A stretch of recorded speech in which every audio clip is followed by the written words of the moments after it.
Mira, Shiryu, los yankees me hicieron blanco. ¡Eñe!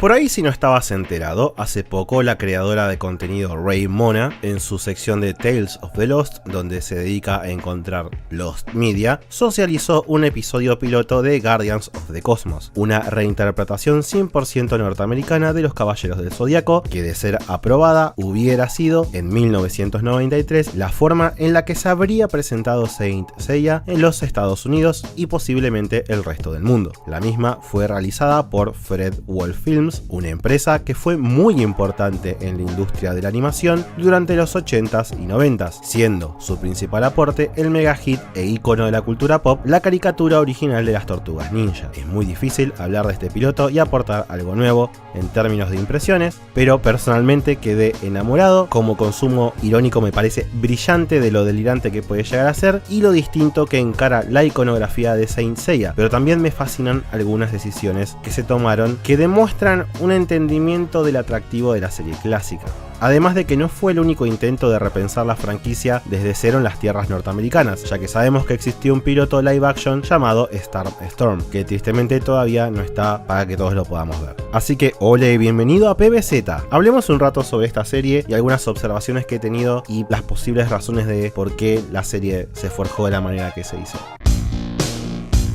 Claramente, al ver estos dos productos, es indiscutible que en Estados Unidos había un aprecio por el aspecto toyético de Saint Seiya, es decir, cuando algo tiene el potencial de generar interés en el consumidor en la mercadería asociada como juguetes, juegos de computadora, entre otras cosas. ¿Y es realmente algo que nos sorprenda? Yo creo que no. Después de todo, el patrón de juego de los Saint Cloth Series había conseguido que Aiolos fuera el juguete más vendido para varones en el año de su lanzamiento en todo el país del sol naciente, logro excesivamente importante. Pero ¿por qué no simplemente doblar la serie y listo? Bueno, a diferencia de nosotros, que en América Latina estamos acostumbrados a consumir históricamente producciones importadas de todos lados, en Estados Unidos no es tan común, ya que ellos mismos son de crear sus propios productos audiovisuales, con algunas excepciones como lo fueron Speed Racer, Battle of the Planet o incluso Voltron. Pero como ya hablamos en este otro video, el nivel de censura, cambios en los diálogos y demás hicieron que fueran prácticamente historias nuevas que destrozaban el material original. Pero acá el problema era que los caballeros son recontra mega violentos. Seguramente para más de uno de chicos ese fue uno de los aspectos que más le llamó la atención, capturándolo inicialmente. Pero como sabemos, en Estados Unidos las regulaciones de TV jamás hubieran permitido en ese momento que una serie así fuera transmitida, y censurarla habría sido un trabajo titánico y multimillonario en una época donde no existía la edición digital como la empezamos a entender en los 2000. Censurar en esos tiempos no era dibujar una pistola láser sobre el frame en una computadora, sino que la única opción era cortar el fragmento. Considerando toda la sangre y violencia que tiene Saint Seiya, sería imposible que quede un producto coherente usando ese método. Tenemos que cortar básicamente el 60% de cada capítulo. Y esto de las regulaciones no es una exageración, esto era tan así que en esos tiempos hasta las Tortugas Ninjas tuvieron que bajar un cambio, haciendo que los protagonistas dejen de luchar con sus armas utilizando elementos como pan y salame, porque las primeras temporadas, según cadenas de televisión y padres enojados y preocupados, las tortugas eran consideradas como parte de una serie muy violenta. Pensémoslo por un segundo, si las tortugas no pudieron superar este estándar de no violencia, ¿qué le espera algo como esto?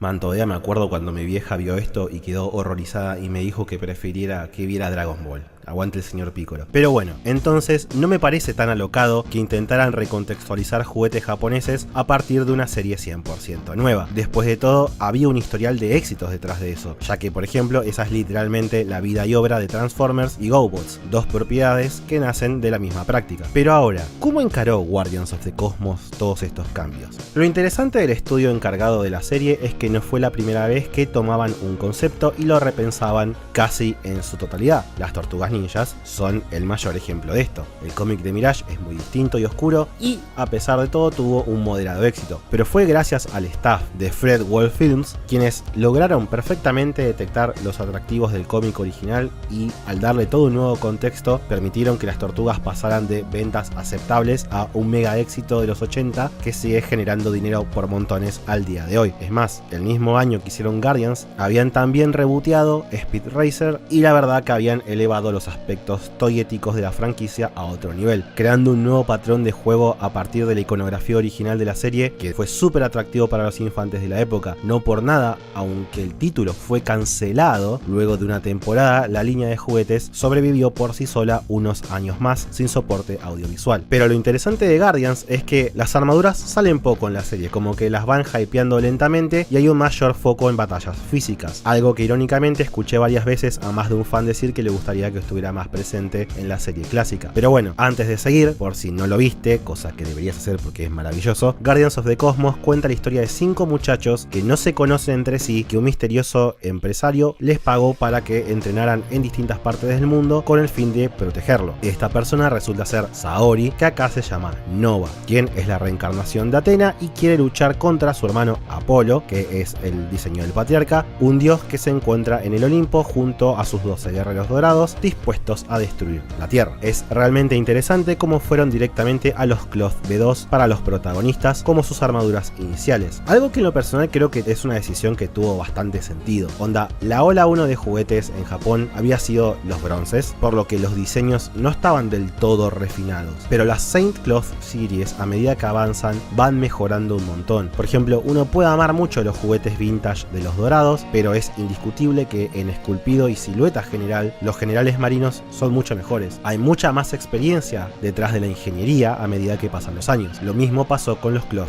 de bronce. Los B2 son mucho más prolijos y atractivos a la vista que los originales, incluso en las cabezas de los personajes, que son mucho más parecidas. Y ni hablar de las armaduras. Tomemos a Jun, acá parece que tiene una silueta humana versus esto que casi es un robot. Además de que lo interesante es que como el esculpido es lo suficientemente genérico, tranquilamente puede representar esto o esto. Igual me pareció re interesante que, al igual que el juguete original, donde la cadena era un elemento separado de la armadura único, con ambas puntas en los extremos, Max, es decir, el Jun norteamericano, tiene ese accesorio como un elemento propio que exceda al Cloth de Andrómeda, es muy particular. También me pareció bastante lógico que, conociendo que el fuerte de la franquicia se encuentra en los Caballeros Dorados, tanto en popularidad como en ventas, que toda la iconografía previa, como los Caballeros Negros, los Santos de Relleno y Plata, fueran absolutamente omitidos, y en su lugar se crea toda una trama que de forma orgánica intente que se enfoque alrededor de estos 12 guerreros, que de hecho están los 12 presentes y los 12 son villanos, volviéndose enemigos del día. También me pareció bastante interesante que retienen por trama su estatus de ser fuertes guerreros, pero ahora están bajo el mando de otro dios, y conociendo este estudio que solía sacar temporadas de entre 13 y 15 episodios, lo más probable es que hubieran seguido la ruta de la serie animada de Mega Man y le dedicaran un capítulo a cada dorado, dándoles una personalidad mínimamente memorable para que luchen contra los protagonistas y así quieras comprar el juguete. Es más, algo muy peculiar, al igual que pasó con las nuevas aventuras de Speed Racer, en el piloto de Guardians of the Cosmos tomaron la idea original y expandieron el patrón de juego de los Saint Cloth Series sin problemas. ¿Cómo? Te estarás preguntando. Bueno, es porque en el episodio, Seiya, entre comillas, mejor conocido como Zack en este capítulo, se infiltra en la guardia del villano para rescatar a Athena, porque algunos vicios nunca mueren, utilizando la armadura de Tauro, y nos encontramos con esto. Sí, la escena es super cursi y si la pensamos se cae a pedazos. ¿Cómo carajo hizo Seiya para tener la voz de Tauro? Pero enfoquémonos en lo importante. La escena intenta comunicar otra cosa. Vos, niño de los 90, podés replicar esta escena y crear otras similares comprando este juguete y poniéndole su armadura sobre este otro muchacho, dejando solamente su casco original. Básicamente se incentiva a que se combinen las cosas y por extensión quieras comprar más caballeros. Es más, al final del episodio se quedan con la armadura de Tauro, por lo que también está implícito el factor de juntar todas las armaduras los villanos como lo hacen los protagonistas. No sé, me parece una idea más que interesante, hasta predecesora del Gotaka-Chemol, que tienen todas las franquicias de juguetes hoy en día, que iniciaron con Pokémon años después de la creación de este piloto. Finalmente, al igual que con las tortugas, al tener una historia completa de su lado, se nota a kilómetros que el estudio comprendió que gran parte del atractivo de tomar la mitología de Grecia, y que es algo que va a vender, es indiscutiblemente la lucha entre dioses. Tomaron el diseño sumamente exagerado del patriarca de Toei, lo reinterpretaron de una forma más diabólica inclusive, y lo resignificaron como el dios Apolo, y no queda mal. Es más, es muy interesante que ese personaje tardaría décadas en salir realmente en el canon japonés, y también está esta idea de que volvieron el santuario, el campo de batalla icónico, que además también tiene juguetes, en el Olimpo, una dimensión paralela donde los personajes pueden entrar con el poder de Athena. Es gracioso porque estamos todavía esperando ver el Olimpo en el manga clásico. Los protagonistas en sí mismos no tienen mucho que ver con los originales, son todos bastante genéricos y se recontra nota que fueron escritos por el mismo guionista que hizo las nuevas aventuras de Meteoro. El tipo tiene una magia para hacer que todos los personajes se maltraten todo el tiempo y haya una pasiva agresividad perpetua que es tan ridículo, man, que es gracioso. Por ejemplo, en esa serie todos odian al hermano menor de Meteoro porque sí, no hay razón, y son misóginos y es terrible. Yeah, sure, Trixie. She doesn't know anything. Why don't you and Chim Chim do something useful, like disappear? Hey, Sparky, look what we found. Not now, pest. Y en Guardians of the Cosmos no es muy diferente. Si bien simples, todos tiran algún palo a sus compañeros. I believe this is mine. Nice try, geek. Go scam someone else's luggage.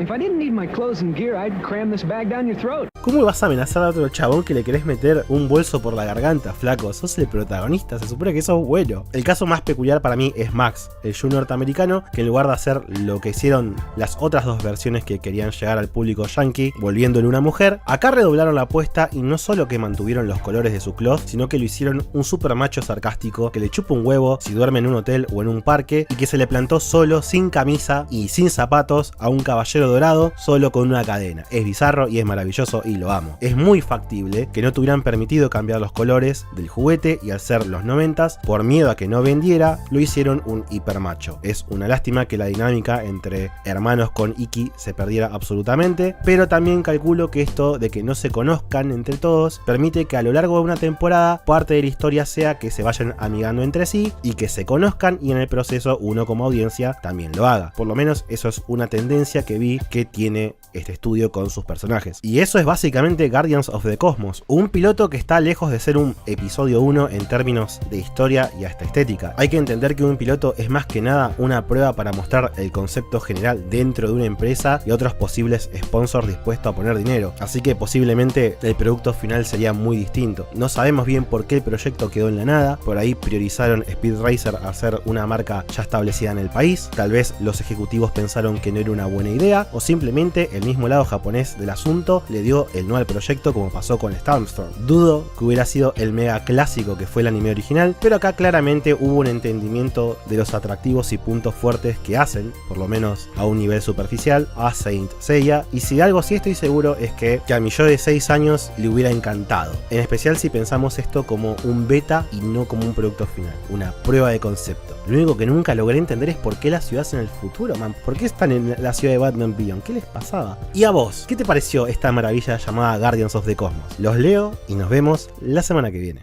¡Ñe! Ah, boludo, casi muero haciendo eso.